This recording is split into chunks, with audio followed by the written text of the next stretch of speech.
हरे कृष्णा। हिंदू धर्म में उत्पन्ना एकादशी का विशेष महत्व है। मार्गशीर्ष मास के कृष्ण पक्ष की उत्पन्ना एकादशी के दिन से ही एकादशी व्रत की शुरुआत हुई थी। कहते हैं कि इस दिन भक्त पूरे भक्तिभाव और समर्पण के साथ भगवान विष्णु और एकादशी माता की आराधना करते हैं। जो लोग इस दिन पूरे मन से व्रत करते हैं, विधि विधान से पूजा करते हैं, उनके सभी परेशानियों का, उनके सभी दुखों का अंत हो जाता है और भगवान का आशीर्वाद मिलता है और ऐसे भक्त अंत में मोक्ष को प्राप्त करते हैं। भगवान विष्णु ब्रह्मांड के पालनहार हैं और वे अपने भक्तों की सभी इच्छाओं की पूर्ति करते हैं। धार्मिक मान्यताओं के अनुसार आज के दिन जो भी भक्त सच्चे मन से व्रत रखकर व्रत की कथा पढ़ते और सुनते हैं, उन पर एकादशी माता और भगवान विष्णु की कृपा सदैव बनी रहती है। तो आज के इस वीडियो में आप सुनेंगे उत्पन्ना एकादशी की संपूर्ण व्रत कथा और तुलसी माता की कथा के साथ ही आरती भी। क्योंकि भगवान विष्णु को तुलसी जी अत्यंत प्रिय हैं। जो भक्त भगवान विष्णु के साथ ही आज के दिन तुलसी जी की पूजा करके तुलसी जी के पौधे में दीपदान करता है, उन्हें कभी भी आर्थिक समस्याओं का सामना नहीं करना पड़ता।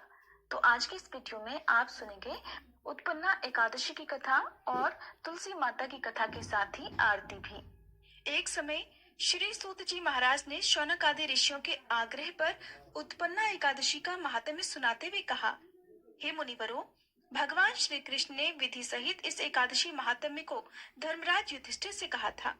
प्रभु में जिनकी श्रद्धा है, केवल वे ही इस व्रत को प्रेम पूर्वक करते हैं और इस महात्म्य को प्रेम और श्रद्धा पूर्वक सुनते हैं और इस लोक में अनेक सुखों को भोगकर अंत में बैकुंठ धाम को प्राप्त कर लेते हैं।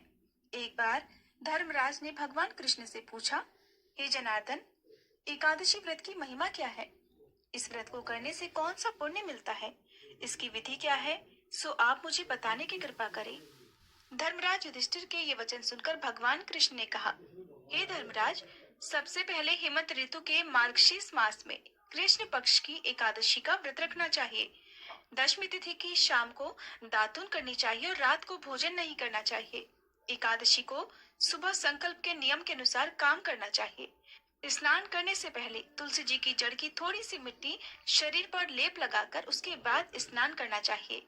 भगवान विष्णु को चंदन का तिलक कर खुद भी मस्तक पर चंदन का तिलक लगाना चाहिए। स्नान के बाद धूप दीप नैवेद्य से भगवान की पूजा अर्चना करनी चाहिए। रात में दीपदान करना चाहिए। ये सभी नियम भक्ति पूर्वक पालन करने चाहिए। रात में जागरण करते हुए श्री हरि के नाम का जप करना चाहिए और किसी भी प्रकार के भोग विलास या स्त्री प्रसंग से, किसी भी प्रकार के निंदनीय कार्य से सर्वथा दूर रहना चाहिए। Top fashion brands at the lowest prices. जो फल वेद पाठी ब्राह्मणों को 1000 गोदान करने से प्राप्त होता है, उससे 10 गुना अधिक पुण्य एकादशी का व्रत करने से मिल जाता है। 10 श्रेष्ठ ब्राह्मणों को भोजन कराने से जिस पुण्य की प्राप्ति होती है, वही एकादशी के पुण्य के 10वें भाग के बराबर हो जाता है। निर्जल व्रत करने का आधा फल एक बार भोजन करने के बराबर होता है। इसलिए एकादशी का व्रत करने पर ही यज्ञ दान तप आदि पुण्य मिलते हैं, नहीं तो नहीं मिलते। इसलिए जीवन में एक बार एकादशी का व्रत अवश्य ही करना चाहिए। इस एकादशी के व्रत में शंख से जल नहीं पीना चाहिए। मांसाहार और अन्य तामसिक भोजन का त्याग करना चाहिए। एकादशी व्रत का फल 1000 यज्ञों से भी ज्यादा माना गया है।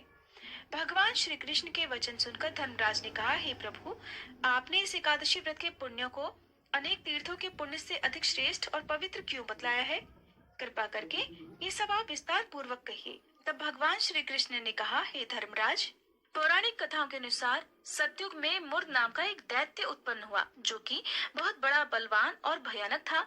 उस प्रचंड दैत्य ने देवराज इंद्र, आदित्य, वसु, वायु, अग्नि आदि सभी देवताओं को पराजित करके उनके अधिकार छीन लिए।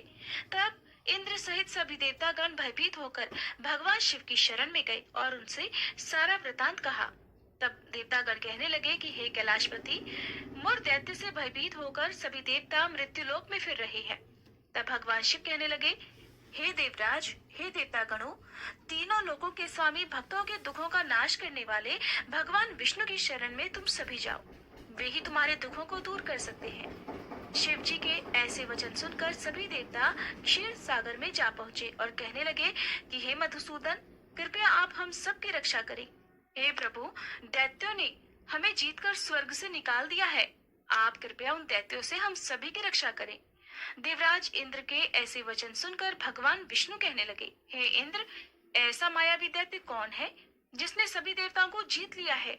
उसका नाम क्या है? उसमें कितना बल है? वह किसके आश्रय में है और उसका स्थान कहाँ पर है? ये सब वृतांत मुझसे कहो। ये सुनकर देवराज इंद्र कहने लगे, भगवान, प्राचीन समय में नाड़ीजंघ नाम का एक राक्षस था। उसके महापराक्रमी और लोक विख्यात मुर नाम का एक पुत्र हुआ। उसकी चंद्रावती नाम की एक नगरी है। उसी ने सभी देवताओं को स्वर्ग से निकालकर वहां पर भी अपना अधिकार जमा लिया है। इतना ही नहीं प्रभु, उसने हम सभी के अधिकारों को छीनकर दैत्य कुल के असुरों को ही इंद्र, अग्नि, यम, वरुण, चंद्रमा आदि लोकपाल बना दिया है। वह स्वयं सूर्य बनकर पृथ्वी को तापता है और खुद मेघ बनकर जल की वर्षा भी करता है। अतः हे मधुसूदन, कृपया आप इस बलशाली भयानक असुर का संहार करके हम सभी देवताओं की रक्षा करें। देवेंद्र के मुख से ऐसे वचन सुनकर भगवान विष्णु कहने लगे, हे देवताओं, मैं आपके शत्रु का शीघ्र ही संहार करूंगा। आप सभी इसी समय मेरे साथ चंद्रावती नगरी चलिए। देवताओं की पुकार पर भगवान विष्णु तुरंत ही उनके साथ चल दिए। उधर दैत्यराज मुर ने अपने तेज से जान लिया कि श्री विष्णु युद्ध की इच्छा से उसकी राजधानी की तरफ आ रहे हैं, इसलिए अपने राक्षस योद्धाओं के साथ वह भी युद्ध भूमि में आकर गरजने लगा। देखते ही देखते भीषण युद्ध प्रारंभ हो गया। युद्ध प्रारंभ होने पर अनगिनत असुर अनेक अस्त्र शस्त्रों को धारण कर देवताओं से युद्ध करने लगे, किंतु देवता तो पहले ही डरे हुए थे, इसलिए वह अधिक देर तक राक्षसों का सामना नहीं कर सके और भाग खड़े हुए। तब भगवान विष्णु स्वयं युद्ध भूमि में आ गए। अब तो दैत्य पहले से भी ज्यादा जोश में भरकर भगवान विष्णु से युद्ध करने लगे। वे अपने भयानक अस्त्र शस्त्रों से उन पर भयंकर प्रहार करने लगे। दैत्यों के आक्रमण को श्री विष्णु अपने चक्र और गदा के प्रहार से नष्ट करने लगे। इस युद्ध में अनेक दैत्य सदा के लिए मृत्यु की गोद में समा गए, किंतु दैत्यराज मुर भगवान विष्णु के साथ लगातार युद्ध करता रहा। उसका तो जैसे अभी बाल भी बांका नहीं हुआ था। वह बिना डरे और बिना थके युद्ध कर रहा था। भगवान विष्णु मुर राक्षस को मारने के लिए जिन जिन शस्त्रों का प्रयोग करते, वे सब के सब उसके तेज से नष्ट होकर उस पर पुष्प के समान गिरने लगते। अनेक अस्त्र शस्त्रों का प्रयोग करने पर भी भगवान विष्णु उससे जीत नहीं सके। तब वे आपस में मल्ल युद्ध करने लगे। भगवान श्री हरि उस असुर से देवताओं की रक्षा हेतु सहस्त्र वर्ष तक युद्ध करते रहे, किंतु उस असुर से जीत नहीं पाए। अंत में भगवान विष्णु शांत होकर विश्राम करने की इच्छा से बद्रिकाश्रम स्थित 38 कोस लंबी एक द्वार वाली हेमवती नाम की गुफा में प्रवेश कर गए। हे धर्मराज, उस गुफा में प्रभु ने फिर शयन किया। भगवान विष्णु को ढूंढते ढूंढते उनका पीछा करते करते मुर नामक दैत्य भी वहीं चला आया था। भगवान श्री हरि को सोता हुआ देखकर वह उन्हें मारने को तत्पर हो गया। मैं सोच रहा था कि मैं आज अपने चिर शत्रु को मारकर हमेशा हमेशा के लिए निष्कंटक हो जाऊंगा, परंतु उसकी यह इच्छा पूर्ण नहीं हो सकी, क्योंकि उसी समय भगवान विष्णु की दिव्य देह से एक दिव्य वस्त्र धारण किए हुए अत्यंत मोहिनी कन्या प्रकट हुई। प्रकट होते ही वह कन्या राक्षस को ललकार कर उससे युद्ध करने लगी। उस कन्या को देखकर राक्षस को घोर आश्चर्य हुआ और वह ये सोचने लगा कि ऐसी दिव्य कन्या कहाँ से उत्पन्न हो गई, और फिर वह असुर उस कन्या से लगातार युद्ध करता रहा। कुछ समय बीतने पर उस कन्या ने क्रोध में आकर उस दैत्य के अस्त्र शस्त्रों के टुकड़े टुकड़े कर दिए, उसका रथ तोड़ डाला। अब तो उस दैत्य को बड़ा ही क्रोध आया और वह सारी मर्यादाएं भंग करके उस कन्या से मल्ल युद्ध करने लगा। उस तेजस्वी कन्या ने उसे धक्का मारकर मूर्छित कर दिया। उसकी मूर्छा टूटने से पहले ही उन्होंने उसका सिर काटकर धड़ से अलग कर दिया। सिर कटते ही वह असुर धरती पर गिरकर मृत्यु को प्राप्त हो गया। बाकी बचे हुए असुर अपने राजा का ऐसा दुखद अंत देखकर भयभीत होकर पाताल लोक में भाग गए। उधर भगवान विष्णु जब निद्रा से जागे, तब उस असुर को मरा हुआ देखकर उन्हें घोर आश्चर्य हुआ और वे सोचने लगे कि इस महाबली को किसने मार डाला। तब वह तेजस्वी कन्या श्री हरि से हाथ जोड़कर कहने लगी, हे प्रभु, हे जगदीश्वर, ये असुर आपको मारने को तत्पर था। तब मैंने आपके शरीर से उत्पन्न होकर इस असुर का वध कर डाला है। कन्या की बात सुनकर भगवान बोले, देवी, तुमने इस असुर को मारा है, इसलिए मैं तुम पर अत्यंत प्रसन्न हूँ। इसे मारकर तुमने तीनों लोकों के देवताओं के कष्टों को दूर कर दिया है, इसलिए आज तुम अपनी इच्छा अनुसार वरदान मांग लो। मैं तुम्हारी हर इच्छा को पूर्ण करूंगा। भगवान की बात सुनकर वह कन्या बोली, हे प्रभु, मुझे ये वरदान दीजिए कि जो भी मनुष्य या देव मेरा व्रत करे, मेरा ध्यान करे, उसके सभी पाप तुरंत ही नष्ट हो जाएं और अंत में उसे स्वर्गलोक की प्राप्ति हो जाए। मेरे व्रत का आधा फल व्रती को मिले और उसका आधा फल एक समय भोजन करने वाले को मिले। जो श्रद्धालु भक्ति पूर्वक मेरे इस व्रत को करे, वो निश्चय ही बैकुंठ लोक को प्राप्त कर ले। प्रभु, जो मनुष्य मेरे व्रत में दिन और रात्रि को केवल एक समय ही फलाहार करे, भोजन करे, वह धन धान्य से भरपूर रहे। कृपा करके हे प्रभु, मुझे ऐसा वरदान दीजिए। तब भगवान श्री हरि कहने लगे, हे कन्या, ऐसा ही होगा। मेरे और तुम्हारे भक्त एक ही होंगे और अंत में संसार में प्रसिद्धि को प्राप्त कर वे मेरे लोक को प्राप्त कर लेंगे। हे कल्याणी, क्योंकि तुम एकादशी को पैदा हुई हो, इसलिए तुम्हारा नाम भी एकादशी हुआ, और क्योंकि तुम मेरे अंश से उत्पन्न हुई हो, इसलिए संसार में तुम उत्पन्ना एकादशी के नाम से जानी जाओगी। जो मनुष्य इस दिन व्रत रखेंगे, उनके सभी पाप जड़ सहित नष्ट हो जाएंगे। तुम अब मेरे लिए तीज, अष्टमी, नवमी और चौदस से भी अधिक प्रिय हो गई हो। तुम्हारे व्रत का फल सभी तीर्थों के फल से भी महान होगा। ये बात मैं एकदम सत्य कहता हूँ, इसमें तनिक भी संदेह नहीं है। ऐसा कहकर श्री हरि उसी स्थान पर अंतर्ध्यान हो गए।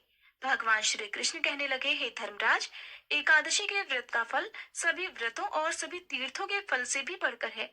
एकादशी का व्रत करने वाले मनुष्यों के शत्रुओं का मैं जड़ से नाश कर देता हूँ और व्रत रखने वाले को मोक्ष प्रदान करता हूँ।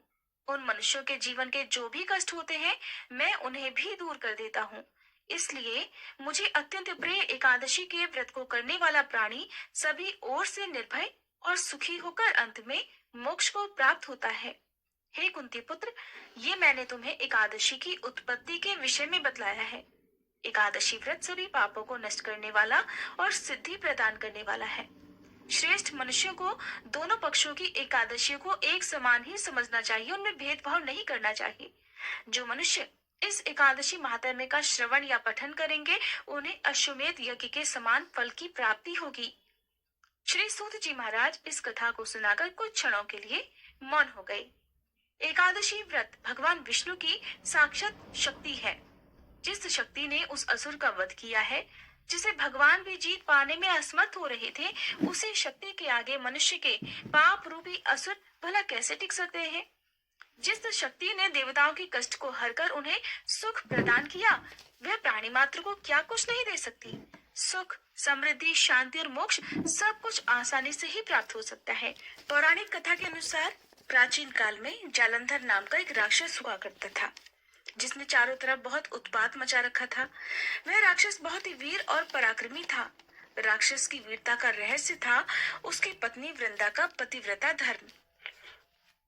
मैंने अपना मसल रिकवरी और फैट लॉस करती थी। पत्नी के व्रत के प्रभाव से ही वह राक्षस इतना वीर बन पाया था। उसके उत्पात और अत्याचार से परेशान होकर देवतागण भगवान विष्णु के पास गए और उनसे राक्षस से बचने की गुहार लगाई। सभी देवताओं की प्रार्थना सुनकर भगवान श्री विष्णु ने वृंदा का पतिव्रत धर्म भंग करने का निश्चय किया। भगवान ने जालंधर का रूप धरा और वृंदा के महल में पहुंच गए। जैसे ही वृंदा की नजर अपने पति पर गई, वह तुरंत पूजा से उठ गई और जालंधर का रूप धरे भगवान विष्णु के चरण छू लिए। जिस समय वृंदा पूजा के लिए बैठी हुई थी, उस समय उसका पति राक्षस जालंधर युद्ध के मैदान में युद्ध कर रहा था।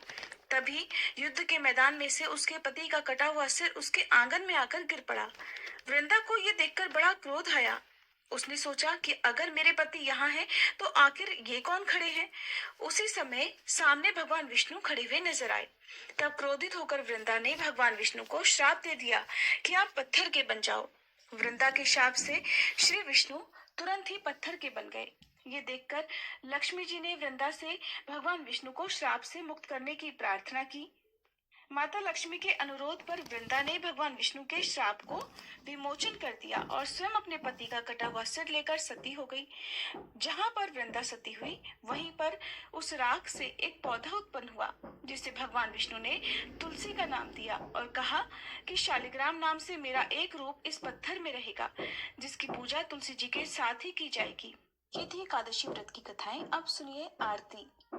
ओम जय जगदीश हरे, स्वामी जय जगदीश हरे, भक्त जनों के संकट, दास जनों के संकट क्षण में दूर करे। ओम जय जगदीश हरे।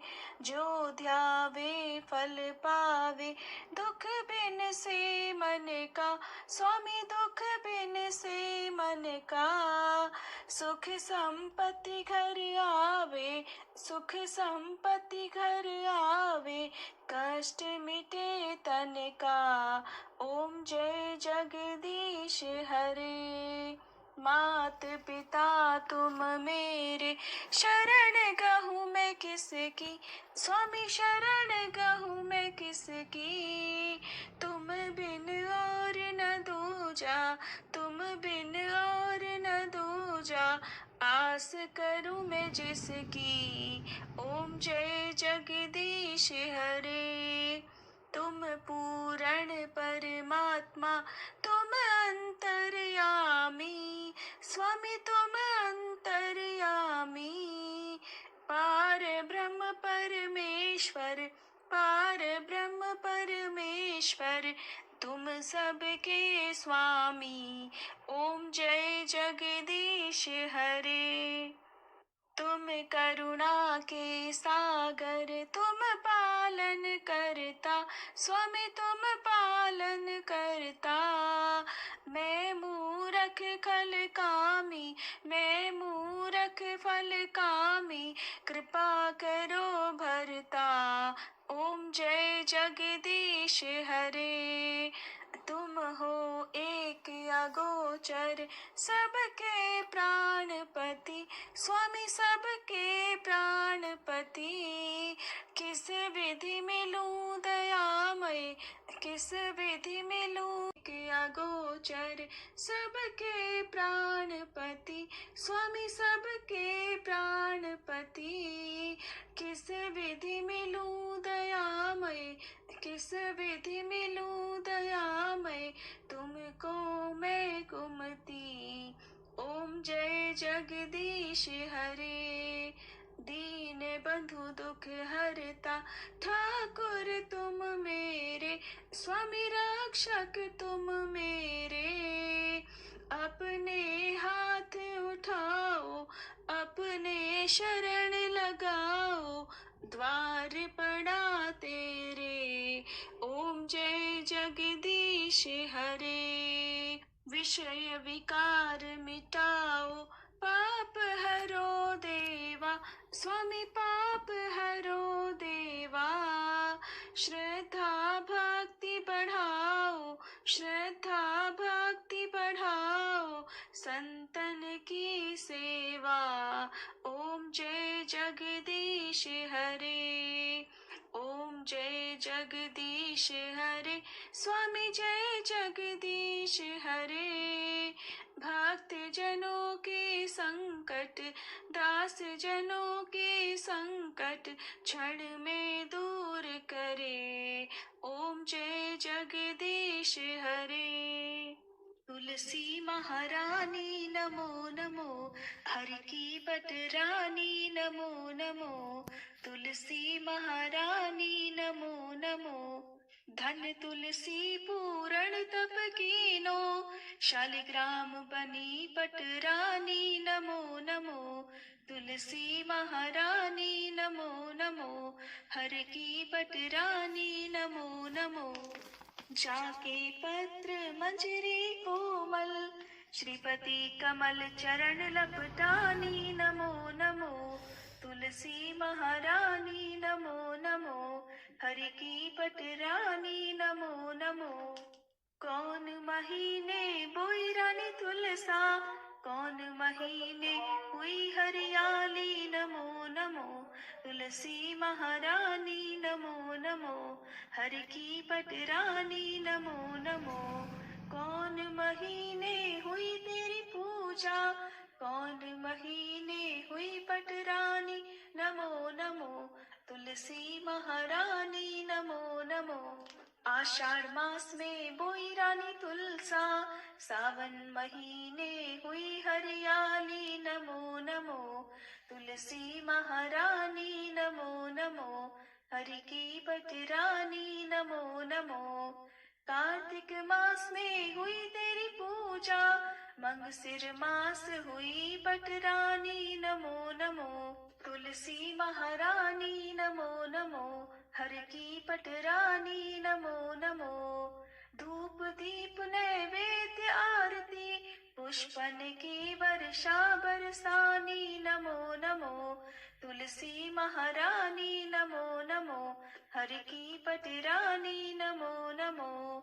56 भोग 36 व्यंजन, बिन तुलसी हरि एक न मानी नमो नमो। तुलसी महारानी नमो नमो, हरि की पटरानी नमो नमो। जो तुलसी को सवेरे गाए, श्री कृष्ण के दर्शन पाए नमो नमो। तुलसी महारानी नमो नमो, हर की पटरानी नमो नमो। जो तुलसी को दोपहर गाए, खीर खांड का भोग लगाए नमो नमो। तुलसी महारानी नमो नमो, हर की पटरानी नमो नमो। जो तुलसी को सांझ को गाए, श्री कृष्ण की आरती उतारे नमो नमो। तुलसी महारानी नमो नमो, हर की पटरानी नमो नमो। जो तुलसी को रात को गाए, श्री कृष्ण के चरण दबाए नमो नमो। तुलसी महारानी नमो नमो, हर की पटरानी नमो नमो। सब सखी मैया तेरो यश गावे, भक्ति दान दी जय महारानी नमो नमो। तुलसी महारानी नमो नमो, हर की पटरानी नमो नमो। तुलसी महारानी नमो नमो, हर की पटरानी नमो नमो।